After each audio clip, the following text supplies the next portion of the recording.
Steel cable. Hundreds of wires twisted into one heavy bundle. Most people see a piece of old scrap. I see a workpiece with a built-in pattern just waiting to be revealed.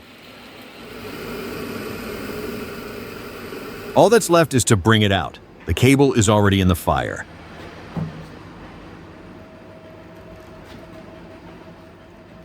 The first goal here isn't the shape.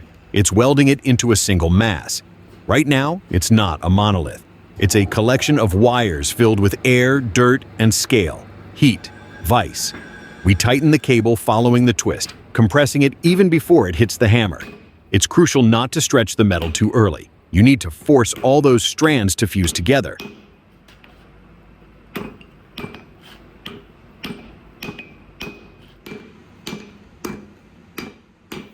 Flux. Back in the fire. More pressure. Air escapes. Voids close. Slowly the cable stops being a cable. It starts becoming steel. Pro tip. On the first few passes, don't drive the metal's length. Focus on solidifying the mass. If you pull it too early, the outer strands might fray, and your whole project will end up full of cracks.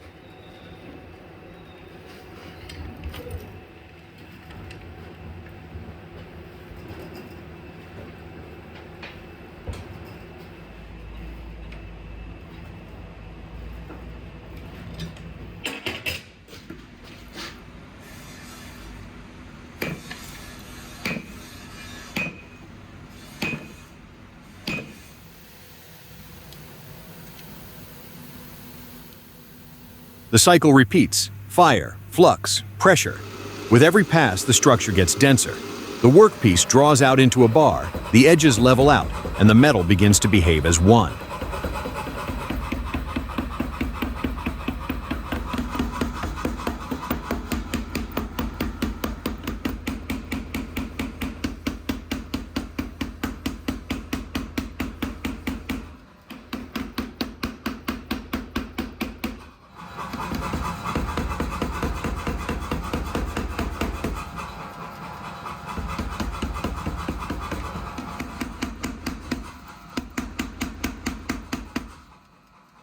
This is where you see if the weld took. If the metal moves smoothly without any sponginess or delaminated layers, it's solid. If there's a weak spot, it'll definitely show up later, usually at the worst possible moment.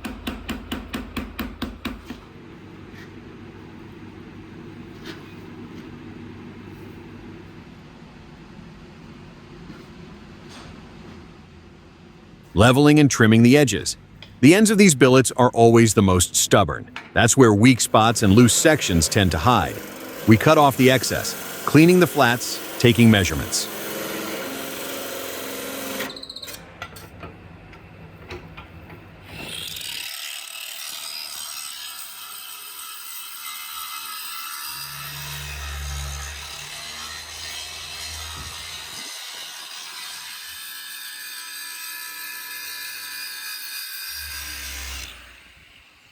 Next, the second piece.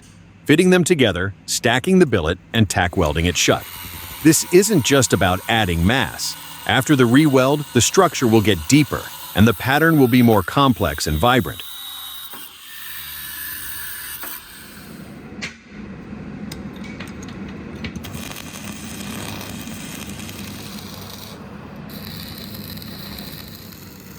Billet into the forge. More heat, more flux, more hammerwork. The stack must become one body, compressing, driving out the air, welding the layers.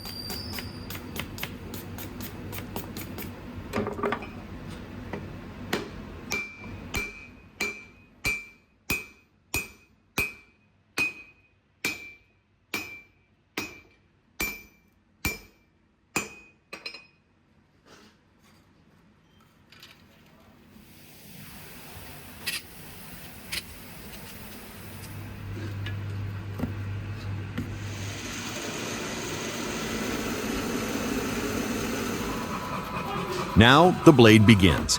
Drawing out the billet, distributing the mass, setting the shape. Gradually, the lines of the future knife emerge. The blade body, the transition to the tip, the tang. Every blow either builds the geometry or breaks it. Mistakes here are paid for with hours of grinding later.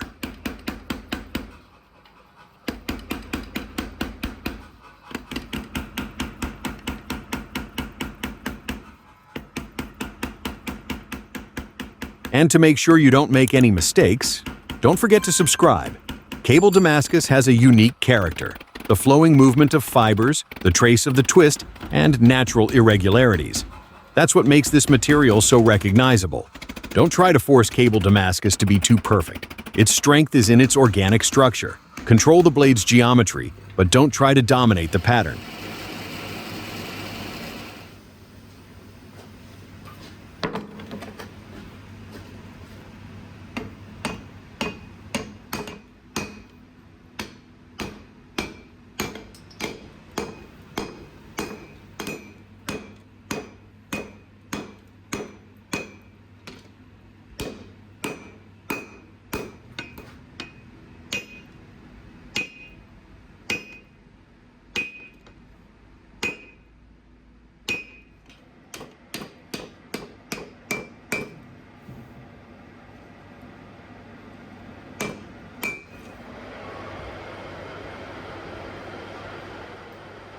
After forging, rough stock removal, stripping the scale to see what we've got, a well-welded billet looks calm, no visible delaminations or spongy areas.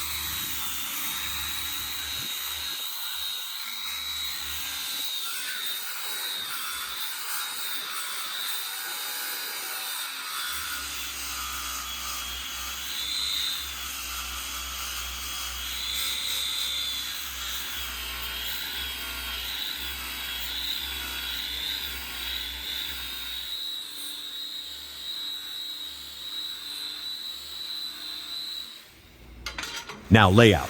You need to see the profile of the future knife clearly. This is where the forge work ends and the calculations begin. Anything you miss now, you'll have to pull out later with time and abrasives. Cutting the contour according to the layout, removing the meat and moving to the grinder. This is where the blade truly starts to become a knife. Leveling the flats, removing forge marks, and grinding the bevels.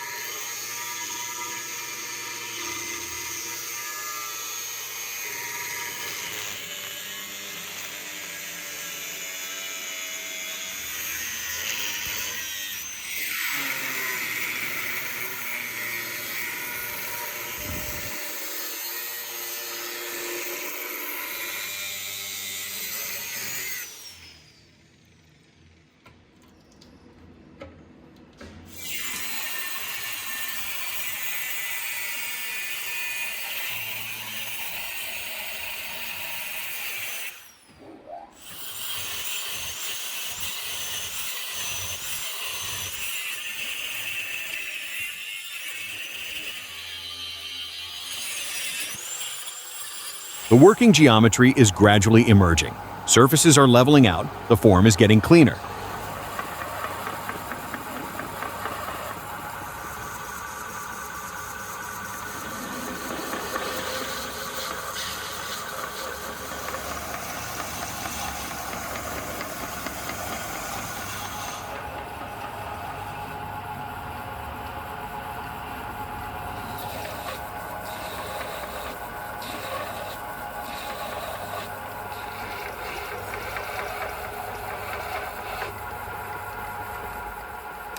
Cleaning up the tang, prepping it for the handle, then drilling the pinholes.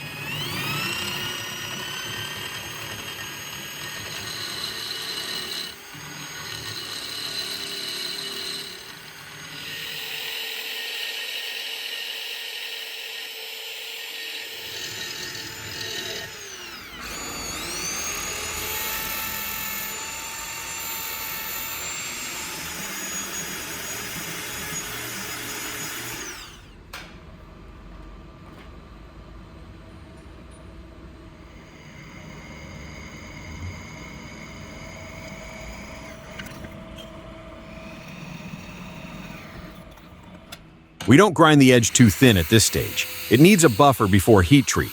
If you overheat a thin edge now, the steel will be ruined before it's even quenched. Control is key here, not speed.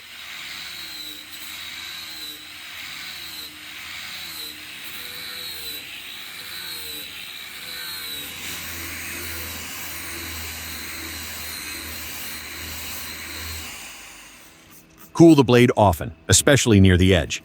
The thinner the metal, the faster it overheats. If you'd like a separate breakdown on grinding Damascus bevels, let me know in the comments.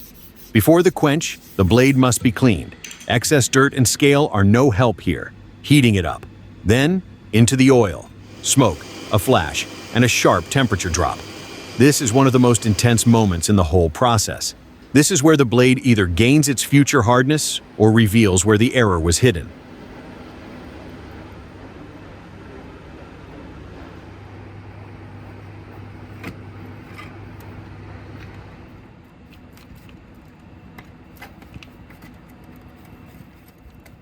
After the quench, we attach a guard to work with the blade safely, washing it with soap to remove oil and scale residue. The surface must be spotless. Acid only works on clean metal.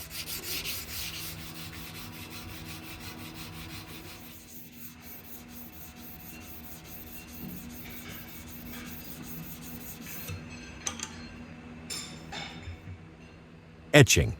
The solution starts pulling the internal structure to the surface. What was once a twisted cable now appears as a pattern of interwoven steel strands. It's not applied on top, it's inside the blade itself, created by fire, pressure, welding, and chemistry. The handle. Wood scales, brass pins, fitting everything in place. First, a dry fit, checking how it all sits. If there's a gap or a wobble here, it won't get any better after gluing.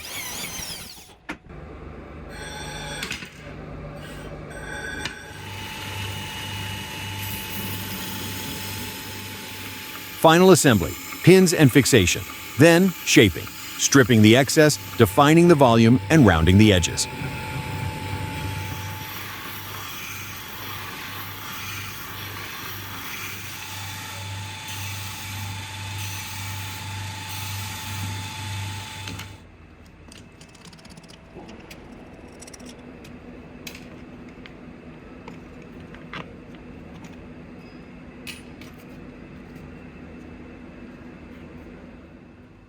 A good handle doesn't fight with the palm.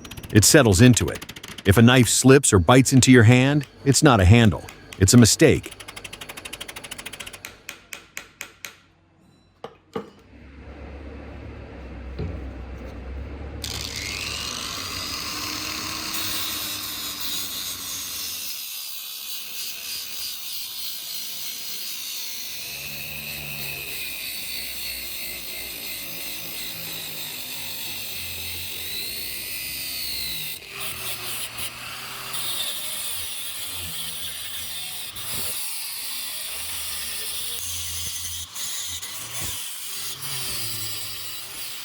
Finishing and buffing. The wood darkens, revealing its texture, and the surface gets deeper and cleaner. Only then does the knife start to look finished.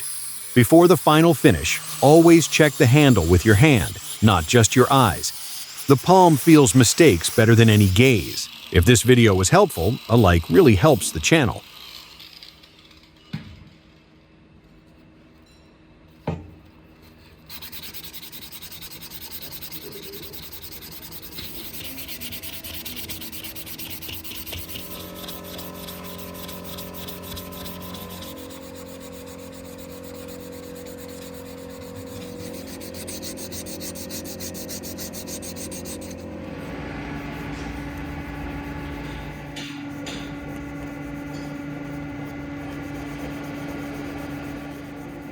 The finale. Final sharpening, checking the performance, wood carving test. The blade cuts clean and confident.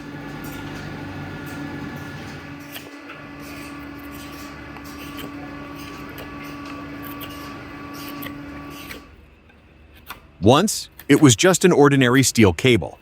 No magic. Just metal that walked the whole path to the end. Next blade in the works. Subscribe and comment what material I should forge next.